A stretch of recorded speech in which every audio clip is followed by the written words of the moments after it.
நம்முடைய காரியங்களை அவரிடத்துல ஒப்படைக்கணும். நம்முடைய காரியங்களை அவரிடத்துல சொல்லணும். பார்த்துக்கொள்ளுங்க. அவர் நீ கஷ்டப்படணும், வேதனை பண்ணணும், நெருக்கப்படுறணும் அவர் சொல்லவே கிடையாது.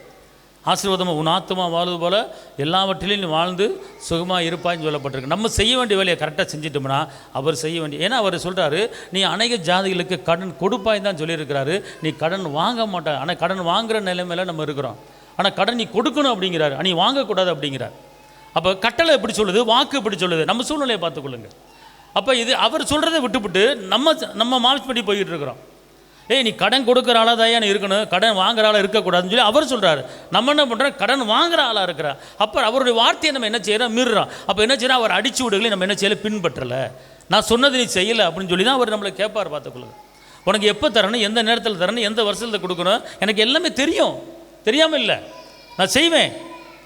நான் சொல்கிறபடி நீ செய், என் வாக்கு தத்துவத்தை நேர் செய், சொந்தமாக்கு அப்படிங்கிறார். அதனால தான் அவர் சொல்கிறாரு இந்த 1 பேதுருவில், என்னுடைய அடிச்சுவடுகளை பின்பற்றி செல்லுங்கள் அப்படிங்கிறார். என்னுடைய அடிச்சுவடுகளை பின்பற்றி செல்லுங்கள். அப்படின்னா அவர் என்ன சொல்லியிருக்கிறாரு, என்ன செய்ய சொல்லியிருக்கிறாரு, அதை மட்டும் கரெக்டாக நம்ம பண்ணினோம்னா கரெக்டாக அற்புதம் என்ன செய்யும், நடக்க நம்முடைய வாழ்க்கையில்.